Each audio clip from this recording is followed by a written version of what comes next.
Meus amigos, sejam bem-vindos. Vamos iniciar o nosso estudo de hoje. Pedir licença aos irmãos para eu também cumprimentar os irmãos aqui. Alice, o Renato, a Leninha, Ana Clara, minha filha, Solange, sejam todos muito bem-vindos. Vamos chegando. Meus irmãos, nós vamos dar início ao estudo de hoje. Mesmo com esse calor aí que está bem intenso, né? Mas a gente só tem a agradecer de estar retornando à Casa Espírita, estar retornando aos nossos estudos nesse ambiente que nos traz tanta paz, tanta energia, tanto fortalecimento. Vemos que a pandemia ela tem gerado vários desafios na vida das pessoas.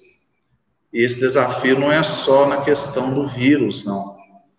Mas é desafios emocionais também. A quantidade de pessoas que estão vivenciando desafios internos, solidão, dificuldades em estar interagindo na sociedade, principalmente as pessoas que estão no grupo de risco, né?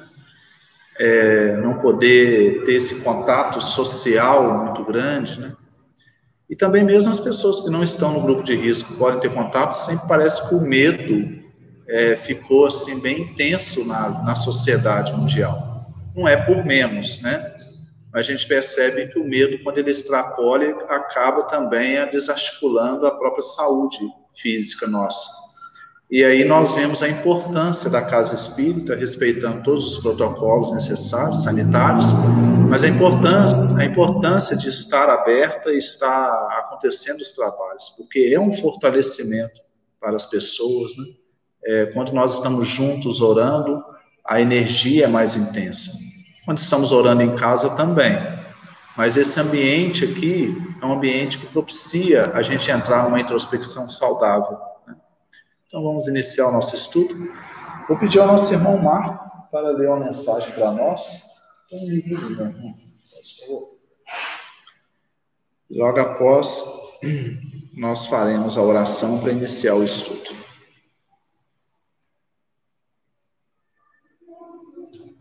Boa noite a todos, então. Vamos lá. Do livro Fonte Viva, pelo querido Francisco Cândido Xavier, pelo Espírito de Emmanuel. A lição é muito sugestiva, né? Persiste e segue. Portanto, tornai a levantar as mãos cansadas e os joelhos desconjuntados. Paulo, Hebreus, capítulo 12, versículo 12. O lavrador desatento, quase sempre, escuta as sugestões do cansaço. Interrompe o serviço em razão da tempestade, e a inundação lhe rouba a obra começada, e lhe aniquila a coragem incipiente. Descansa em virtude dos calos que a enxada lhes ofereceu, e os vermes se incumbem de anular-lhe o serviço. Levanta as mãos no princípio, mas não sabe tornar a levantá-las na continuidade da tarefa e perde a colheita. O viajor, por sua vez, quando invigilante, não sabe chegar convenientemente ao termo da jornada. Queixa-se da canícula e adormece na penumbra de ilusórios abrigos, onde inesperados perigos o surpreendem. De outras vezes, salienta a importância dos pés ensanguentados e deita-se às margens da senda, transformando-se em mendigo comum. Usa os joelhos sadios, não se dispondo, todavia, a mobilizá-los quando desconjuntados e feridos, e perde a alegria de alcançar a meta na ocasião prevista. Assim acontece conosco na jornada espiritual. A luta é o meio, o aprimoramento é o fim. A desilusão amarga, A dificuldade complica. A ingratidão dói. A maldade fere. Todavia, se abandonarmos o campo do coração, por não sabermos levantar as mãos de novo, no esforço persistente, os vermes do desânimo proliferarão, precípites no centro de nossas mais caras esperanças. E se não quisermos marchar de joelhos desconjuntados, é possível sejamos retirados pela sombra de falsos refúgios durante séculos consecutivos. É uma lição que nos incentiva, né, a caminhar apesar da dificuldade, né, que a gente tem. Porque a doutrina espírita, ela é um medicamento, vamos dizer assim, que ele é muito forte. Porque a gente não cria uma ilusão de salvação, né? A gente busca essa salvação no sentido de curar as nossas imperfeições. A gente está aqui, eu vindo para cá, né? E fazendo um retrospecto do meu dia, falei, poxa vida, gente, se colocar na balança tudo que eu pensei hoje que não foi saudável, né, e as pessoas me veem, não sabem disso, mas eu sei, minha consciência diante de Deus, né? Mas eu estou no esforço. Conhece o verdadeiro espírita pela transformação moral, pelo esforço mesmo. Então, deixa eu lá, né? Deixa eu persistir para que um dia eu consiga realmente fazer tudo aquilo que eu falo, porque por enquanto eu ainda não consigo, né? Então aqui tem uma fala aqui que achei muito interessante, meu irmão, que é a desilusão amarga, né? Eu tenho a impressão que o indivíduo, quando desiludido, né, ele está, parece que no início, ou preparado, vamos dizer assim, para crescer realmente, de fato. O que é desilusão, né? É porque a gente estava iludido com alguma coisa. Então, peraí, se esse vazio que eu tenho dentro de mim, tudo que é material, não preenche, eu vou buscar algo que preenche de fato. E esse algo que preenche de fato, né, é a espiritualidade. É perceber que num ciclo familiar, né, eu tenho a minha obrigação diante de Deus, meu filho tem, a esposa tem, a gente tem ali um comprometimento, mas no fim das contas, cada um de nós vamos dar conta daquilo que nós realizamos aqui nesse planeta, né?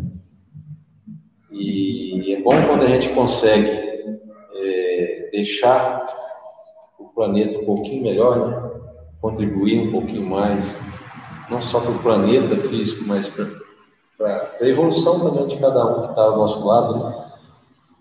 Parece que essa é a nossa tarefa. E dias bons, a gente tem dias melhores, tem dias mais difíceis, e que tudo faz parte da nossa evolução. Quando a gente tem alguma dificuldade, aí a gente tem ali a oportunidade de colocar aquilo que a gente sabe em prática, é o exercício. Eu vim aqui me criticando, tanta coisa que eu pensei hoje, ruim e tal, mas espera aí, eu estou fazendo um exercício. Amanhã eu vou procurar pensar um pouco menos errado, pensar, né? É mais ou menos isso aí, é persistir e seguir a cada dia, né? Viver é a melhor forma, né? A única forma, aliás, de evolução. Então, se estamos aqui, é porque existe para cada um de nós um propósito de Deus, que Deus criou todos nós a sua imagem e semelhança. Então, ele não criou nada ruim, né? Agora, cada um vai ter na sua jornada, né, um espinzinho na carne, como diz o outro, né? E que isso, de uma certa forma, vai impulsionar a evoluir e a melhorar mais como ser, né?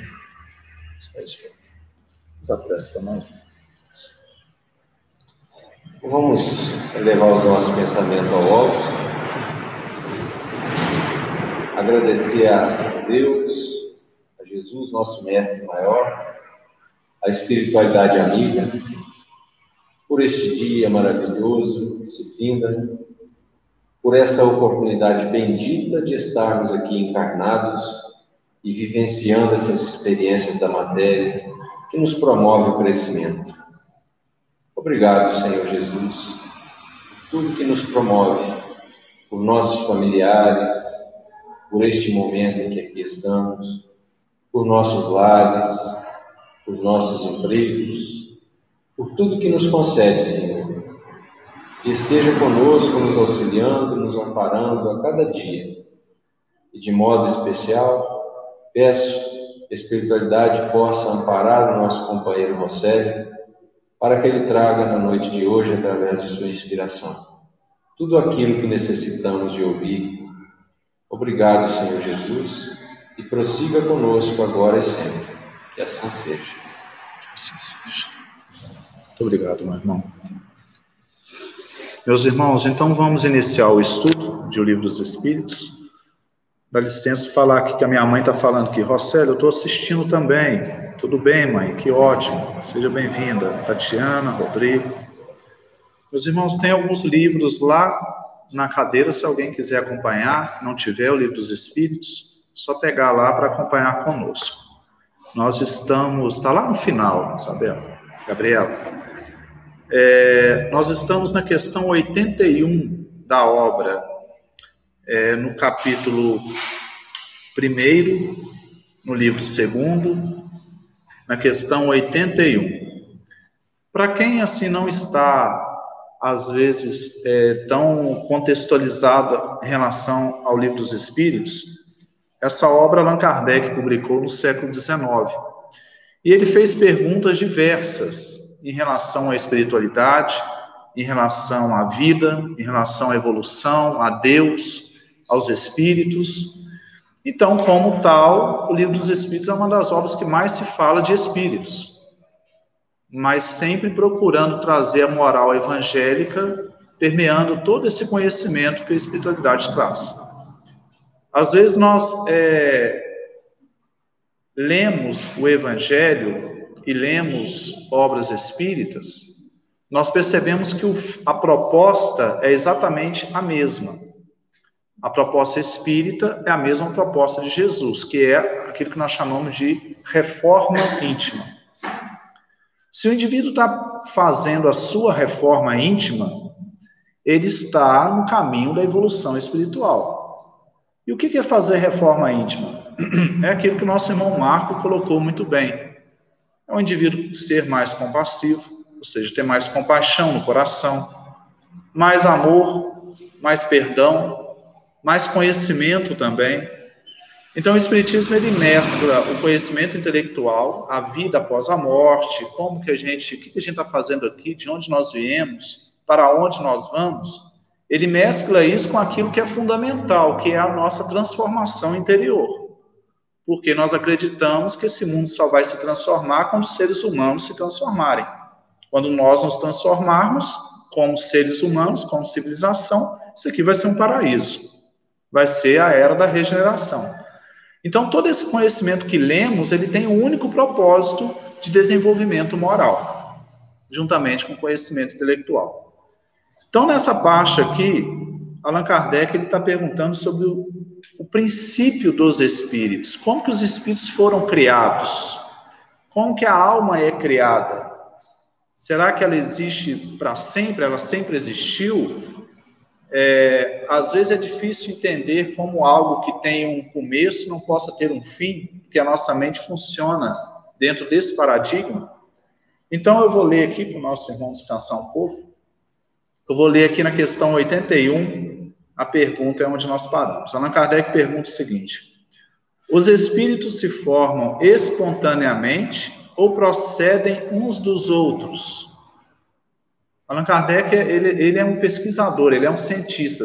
a gente percebe que ele não está preocupado ali em manter aquele discurso religioso, não. Ele está pesquisando. Porque se aqui na Terra nós procedemos uns dos outros, porque o homem, ele nasce de uma mulher, então nós procedemos uns dos outros fisicamente falando. É necessário a união do espermatozoide com o óvulo e uma mãe para gestar aquela criança para nós nascermos. Então ele perguntou se no plano espiritual também é assim, se os espíritos procedem uns dos outros. E aí os benfeitores respondem: Deus os cria como a todas as outras criaturas pela sua vontade, mas ainda uma vez a origem deles é mistério. Eles não entram nesse detalhe como o espírito é criado, porque nós não temos condições ainda de entender. Mas, lógico, estudando as obras kardecianas, as obras vindas através de Chico Xavier, nós compreendemos um pouco como é a formação do princípio inteligente, que vem na sua evolução desde o reino mineral, no reino vegetal, chegando ao reino animal, até se tornar um espírito humano, individualizado. A gente consegue entender um pouco esse mecanismo, mas o entendimento completo ainda está longe da nossa condição evolutiva. Mas é um estudo, né? E aí ele continua, Allan Kardec: é exato dizer-se que os espíritos são imateriais, ou seja, não são de matéria? Olha bem que eles respondem: como se pode definir uma coisa quando faltam termos de comparação e com uma linguagem insuficiente? Pode um cego de nascimento definir a luz? Imaterial não é o termo, incorpóreo seria mais exato, pois deves compreender que, sendo o espírito uma criação, deve ser alguma coisa. É a matéria quintessenciada, fluida, mas sem analogia para vós outros, e tão etérea que não pode ser percebida pelos vossos sentidos. Aí Allan Kardec faz um complemento aí. Dizemos que os espíritos são imateriais, porque sua essência difere de tudo o que conhecemos sob o nome de matéria. Uma comunidade de cegos não teria termos para definir a luz e seus efeitos. Um cego de nascença crê possuir todas as percepções pelo ouvido, o odor, o gosto e o tato. Ele não compreende as ideias que lhe dariam o sentido que lhe falta. Da mesma forma, com relação à essência dos seres sobre-humanos, somos verdadeiros cegos. Não os podemos definir senão por comparações sempre imperfeitas e por um esforço da nossa imaginação. Na verdade, o que está falando aqui é que, na verdade, os espíritos, eles vivem numa dimensão que não é essa dimensão física, mas eles estão aí. Paulo de Tarso dizia que nós estamos em volta de uma nuvem de testemunhas, só que eles estão vibratoriamente numa existência diferente. E isso não é surreal, não é só o espiritismo que vem falando isso. Se a gente pegar todas as filosofias e religiões antigas, todas elas falam de seres que habitam uma outra dimensão, usando outros termos, mas que se manifestam diferente. A física quântica vem mostrando também que a matéria que a gente acha que é real, ela não é real do modo que a gente acha, porque a matéria, na verdade, é energia. Nós temos aqueles tijolinhos que constituem a matéria de tudo. A cadeira, a mesa, o nosso corpo, uma árvore. Esses tijolinhos se chamam átomos. E se a gente analisar um átomo, ele tem mais espaço vazio dentro dele do que preenchido de matéria. São tudo ondas, partículas que se comportam como ondas. A física quântica, só para emoldurar cientificamente o estudo, porque o espiritismo é razão, ela mostrou que algumas partículas, às vezes, na observação, elas desaparecem num lugar e aparecem em outro lugar diferente sem percorrer aquele caminho. É o chamado salto quântico. Então, a gente percebe que a própria ciência vem percebendo que existe algo a mais do que o mundo físico. Numa linguagem poética de Saint-Exupéry, aquele autor que escreveu O Pequeno Príncipe, o essencial é invisível aos olhos. Na fala dele só se vê bem com o coração. Na fala espírita, significa que nós, quando desenvolvermos outros sentidos, além dos 5 sentidos, que é o olfato, o paladar, o tato, a audição, a visão, nós captaremos esse mundo extrafísico. E aqueles que nós chamamos de médiuns já captam, já percebem muitas vezes essa realidade espiritual que está em torno de nós. Acreditamos que em breve a civilização, quando se tornar mais espiritualizada, ela vai desenvolver esses mecanismos, esses sentidos, ou um 6º sentido, seja o nome que se dá, e perceber essa dimensão da vida, que é uma dimensão oculta aos olhos físicos, mas interfere o tempo todo no nosso comportamento, na nossa emoção. Quem nunca entrou num ambiente e de repente mudou completamente o estado interior, o estado emocional? A casa espírita faz muito isso com a gente. Às vezes a gente está em um determinado estado, quando a gente entra na casa espírita ou em algum outro templo da sua religião, rapidamente você começa a perceber aquela atmosfera, e às vezes não tem ninguém falando, às vezes não tem ninguém cantando, porque poderia falar, é uma sugestão, né, psicológica, mas não. A energia do lugar, às vezes, nos acalma, porque existe uma atmosfera diferente. Um lugar onde se pratica oração, onde se pratica meditação, onde se aplica os passos magnéticos, esse lugar está revestido de uma energia espiritual que acalma, e nós não enxergamos, é invisível aos olhos, mas elas reagem sobre nós, sobre o nosso estado emocional. Nós vamos entrando num estado de paz, de calma, de serenidade. Meus amigos, quem quiser falar alguma coisa, pode ficar à vontade, tá? Nós estamos aqui em família, podem comentar, nós estamos abertos. Vamos ficando por aqui no Livro dos Espíritos, nesse estudo da origem dos Espíritos, devagar. Na próxima quarta-feira a gente continua o estudo da obra. E agora nós vamos começar o capítulo, mais um capítulo da obra, Caminho, Verdade e Vida. Eu vou pedir ao nosso irmão para ler para nós.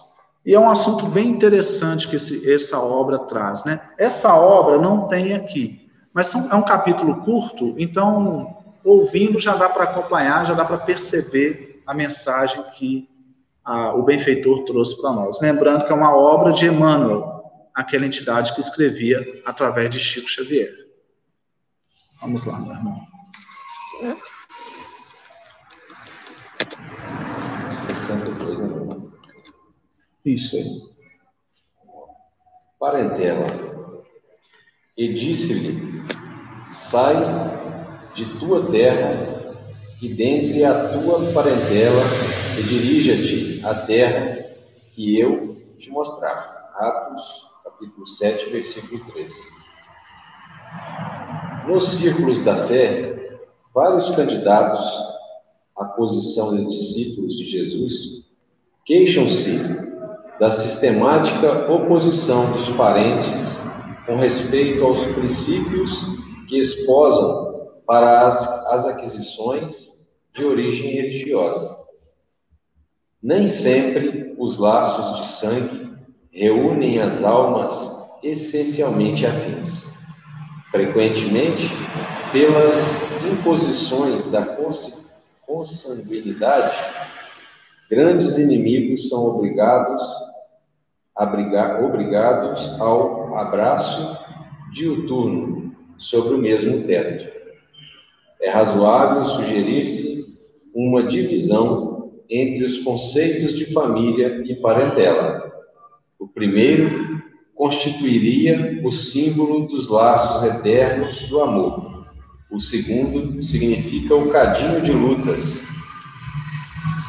por vezes acerbas, em que devemos diluir as imperfeições do sentimento, fundindo-os na liga divina do amor para a eternidade. A família não seria a parentela, mas a parentela converter-se-ia mais tarde nas santas expressões da família. Recordamos tais conceitos a fim de acordar a vigilância dos companheiros menos avisados. A caminho de Jesus, será útil abandonar a esfera de maledicências e incompreensão da parentela, e pautar os atos na execução do dever mais sublime, sem esmorecer na exemplificação, porquanto assim o aprendiz fiel estará exortando-a, sem palavras, a participar dos direitos da família maior, que é a de Jesus Cristo. Obrigado, meu irmão. Se quiser comentar, você pode abrir a parte aí, fica à vontade. Meus irmãos, essa parte aqui, esse capítulo aqui, ele é bem interessante, porque ele fala sobre a parentela, a diferença entre família e parentela. O Espiritismo, ele tem uma proposta de desenvolver em nós uma percepção da família universal. Eu lembro muito daquela passagem de Jesus, quando ele estava pregando dentro da casa de um dos discípulos, e tinha muita gente ali, e ele estava falando ali para as pessoas, e aí de repente eles chegam e falam assim: mestre, a sua mãe e os seus irmãos estão lá fora, te procurando. Inclusive em algumas traduções bíblicas está lá que eles queriam se apoderar de Jesus. Eu acredito assim, Maria ali preocupada com Jesus iniciando aquele ministério, movimentando muita gente, preocupada em alguém prender Jesus, né, porque ele começou a incomodar muita gente com a palavra de luz dele. Mas ele estava ali no meio da pregação. E aí quando os discípulos falam isso, que a mãe dele e os irmãos estavam lá fora, ele fala assim: quem é minha mãe e quem são meus irmãos? E aí ele mesmo responde, né, uma pergunta retórica: são todos aqueles que fazem a vontade de meu Pai que está nos céus. Jesus estava proclamando a família universal. É lógico que ele tinha um amor muito grande pela mãe dele. Tanto é que ele, quando ele estava pregado na cruz, ele vira para João Evangelista, que estava lá embaixo, e fala com ele, fala com ela: mulher, eis aí o seu filho. João, eis aí a sua mãe. Ou seja, ele deixa Maria protegida, né? Pede ali, naquele momento crucial da desencarnação, ele pede que um discípulo cuide da mãe dele. Inclusive foi o discípulo que mais viveu, né? Cuidando de Maria. Então ele amava profundamente, com certeza, a mãe.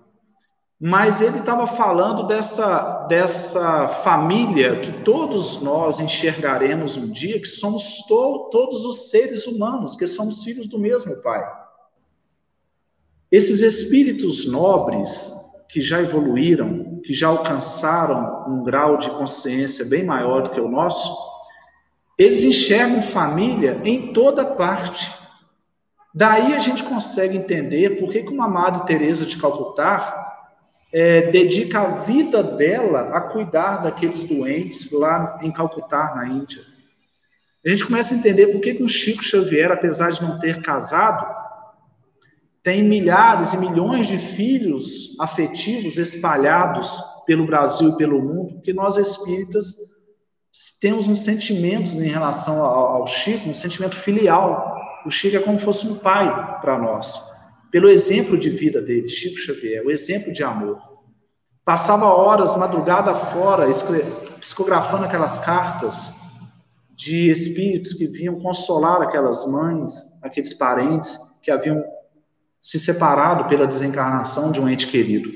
Chico dedicou a vida dele ao próximo, mas não só à família consanguínea, a todos. Então esses espíritos, eles desenvolvem uma noção de família bem mais ampla do que nós.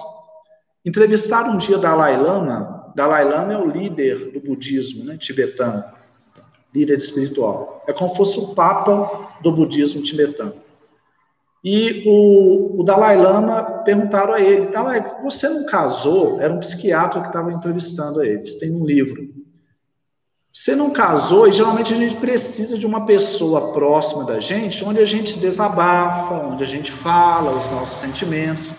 Isso na psicologia é saudável, você ter alguém para você se abrir, alguém que você confia. Uma pessoa que não tem ninguém que confia, ela pode gerar uma depressão. Se ela tiver só conversas superficiais na sociedade e não tiver uma pessoa ou mais de uma pessoa onde ela pode se abrir, pode falar dos seus sentimentos mais profundos, que vai saber que aquela pessoa não vai julgá-la, vai entendê-la, vai analisar, vai ser um apoio ali. E aí perguntar, Dalai, você não tem família? Como que você consegue manter uma alegria tão grande, sendo que a alegria geralmente pressupõe ter amigos ou família assim, para você se abrir? Aí ele falou um negócio bem interessante, ele falou assim, em qualquer lugar que eu chego, às vezes quando eu vou fazer uma conferência em algum lugar, tem uma pessoa varrendo o chão, eu começo a conversar com aquela pessoa, e aquela pessoa para mim é o meu irmão. Eu não vejo diferença mais, isso na fala da Dalai Lama, entre um estranho ou entre alguém que pertence ao meu sangue, ou alguma coisa assim. Eu percebo que é um ser humano que tem todos os desafios como eu tenho também, que busca felicidade assim como eu busco, e eu rapidamente entabulo uma conversação ali, crio uma amizade, e ali eu posso falar dos meus sentimentos. É lógico que nós estamos falando de um líder espiritual que parece que já alcançou uma envergadura de compreensão maior. Mas, em verdade, todo ser humano pode olhar o outro como irmão quando partir do pressuposto que todos nós estamos na mesma trajetória evolutiva. Tem várias coisas que nos unem como irmãos. Primeiro, somos seres humanos, né? Todos somos seres humanos. Segundo, todos nós morreremos, fisicamente falando. Todos nós passaremos pelo processo de desencarnação. Todos nós. Isso já nos traz uma noção de irmandade, porque a morte, ela iguala todo mundo. Nós não temos, diante da morte, nenhum privilégio. Somos todos iguais. Independente da raça, independente da religião, independente da posição social, independente do grau de conhecimento intelectual, todos nós morreremos um dia. Só isso já seria necessário, já traz uma dimensão de irmandade humana, que o ser humano ainda não compreende. Existe uma sociedade que eu admiro muito, e que na sociedade ela tem uma frase que se fala muito lá, que é assim: se queres viver bem, pense na morte. Parece uma frase lúgubre, nem uma frase parece negativa, mas ela não é. Ela é profundamente positiva. Se queres viver bem, pense na morte. Estava conversando com a nobre irmã um dia, e essa irmã estava falando, a gente não pensa que vai morrer um dia. A gente não pensa que um dia a gente vai ter que deixar esse mundo aqui. A gente vive como se tudo isso aqui fosse eterno. Eu tenho um livro que eu gosto muito, um dia esse livro vai virar pó. Aí eu tenho um carro que eu gosto muito, um dia esse carro também vai virar pó. Aí eu tenho o meu corpo que eu gosto muito, que tem que gostar sim, ter cuidado com o corpo, mas esse corpo também um dia vai virar pó, porque nós viemos do pó e para o pó nós voltaremos. Se nós compreendermos isso, se nós tivermos em mente que todos nós um dia teremos que deixar tudo isso aqui, tudo que eu estou falando, materialmente falando, e as coisas que o mundo oferece, poder, fama, essas coisas, tudo um dia nós deixaremos. E seguiremos apenas com aquilo que é mais essencial dentro da nossa alma, do nosso eu profundo. O que é essencial dentro de nós mesmos? São os nossos sentimentos, é o nosso conhecimento, a nossa capacidade de compreensão. Isso é imaterial, isso não é matéria, isso é espiritual. Se nós estivermos sempre com esse pensamento, nós vivemos melhor o hoje, o agora, porque a gente vai passar a valorizar coisas muito simples. A gente vai valorizar as pessoas que estão ao nosso redor, independente de como elas sejam. A gente vai valorizar as situações que chegam até nós, até as desafiadoras, porque a gente vai ver tudo como uma grande oportunidade de crescimento. No final da vida de Chico Xavier, da existência física, ele já estava bem debilitado fisicamente, ele tinha um problema de catarata, já não estava enxergando quase nada, né? Tinha angina, muita dor no peito. E aí chegava perto dele e falava assim, Chico, como é que você está, Chico? Ele falava assim: meu irmão, eu estou muito bem, o corpo não está tão bem, a máquina já está gasta, mas eu estou muito bem. Olha bem, o processo de desidentificação com o próprio corpo físico que ele já vivenciava. Sempre com um sorriso nos olhos, às vezes sentindo uma dor, mas sorrindo. Francisco de Assis exemplificou muito isso também, porque o Francisco de Assis, ele dedicou a vida muito àqueles pobres lá de Assis, no século XII, mais ou menos. Então, ele adquiriu algumas doenças por causa desse contato. Mas ele sempre chamava a dor de irmã, a irmã dor. Chico chamava também a dor de irmã. Então, a dimensão desses seres, a dimensão consciencial deles é muito além da nossa, porque eles percebem que tudo que acontece aqui na Terra passa, é passageiro. Por mais que eu esteja sofrendo por alguma coisa, isso vai passar. Tudo vai passar, tudo que é mundano não fica para sempre, sempre passa. E nas relações também. O ódio é para sempre? Não é. O amor é para sempre? É. A amizade, o amor dura para sempre. Quanto mais você cultiva, mais se torna forte, se for sincera, se for cultivada diariamente. Ela vai ficando cada vez maior. Agora, o ódio não. O ódio, ele dura um tempo, mas ele consegue acabar com ele próprio. O ódio, ele não tem uma... Jesus falou sobre isso, né? O lugar onde as pessoas vivem se odiando, aquilo ali não subsiste. Porque a lei da vida vai apertando cada vez mais, a dor vai chegando cada vez mais, que tem uma hora que o indivíduo tem que se render e perdoar. Porque ele vê que não vale a pena mais viver com ódio, com mágoa, porque isso gera peso, isso gera doença física. Então, o mecanismo da vida é perfeito. A vida é uma professora, né? Que o tempo todo vai trazendo mensagens de aprendizado para a gente. Então, se nós vamos persistindo no ódio, na raiva, vai chegando um ponto que a dor vai sendo tanta que o espírito ele se rende a Deus. E aí Emmanuel finaliza aqui, meus irmãos. A família não seria parentela, mas a parentela converter-se-ia mais tarde nas santas expressões da família, ou seja, todos nós reencarnamos no núcleo para desenvolver essa verdadeira família, mesmo que ela ainda não seja, mas no progresso, na evolução, a gente vai criando o amor, onde às vezes só existe a aridez. E continua, a caminho de Jesus será útil abandonar a esfera das maledicências e incompreensões da parentela e pautar os atos na execução do dever mais sublime, sem esmorecer na exemplificação, porquanto assim o aprendiz fiel estará exortando-a sem palavras a participar dos direitos da família maior, que é a de Jesus Cristo. Então, se nós professamos uma crença, no nosso caso aqui, nós somos espíritas, mas poderiam ser católicos, budistas, hindu.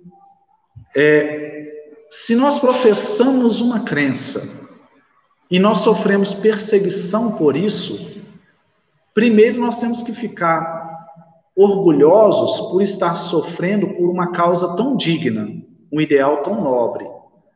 Por exemplo, os espíritas já foram muito perseguidos, já confundiram o espiritismo com muita coisa, né? Os cristãos também já foram muito perseguidos há 2000 anos. Nós somos cristãos, espíritas cristãos, mas os primeiros cristãos na época de Jesus, eles eram colocados nas arenas, onde os leões iam lá e devoravam-nos, e os romanos gritando, achando o máximo aquilo ali. E eles entravam cantando, louvando.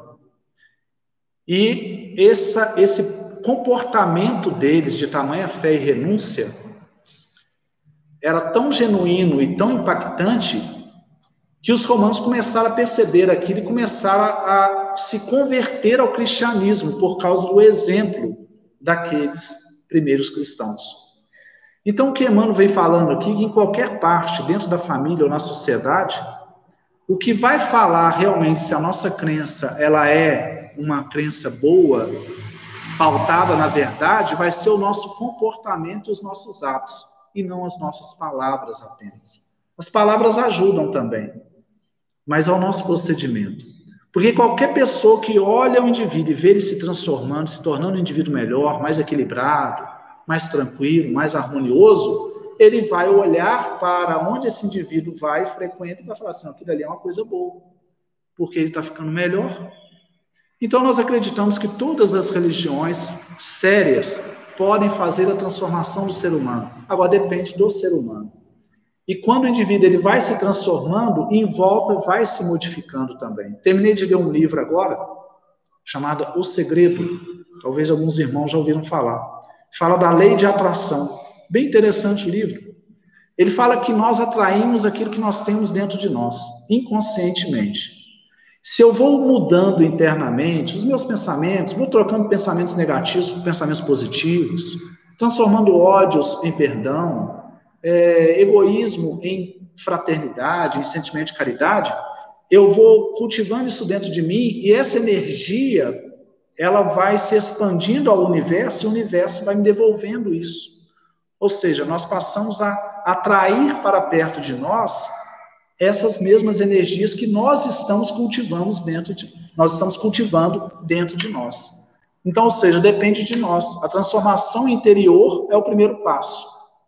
A transformação exterior é a consequência natural da existência, da vida, né? Então, a proposta do Cristo é essa. Meus irmãos, chegamos ao final da nossa reunião. Gostaria de agradecer muito a paciência, o ouvido fraterno.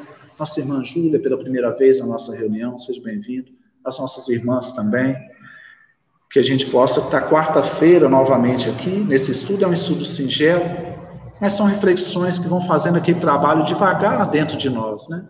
Nosso irmão Marco gosta de falar muito que o trabalho ele é lento e constante. Eu concordo plenamente com ele. A nossa transformação interior ela é devagar, mas tem que ser constante.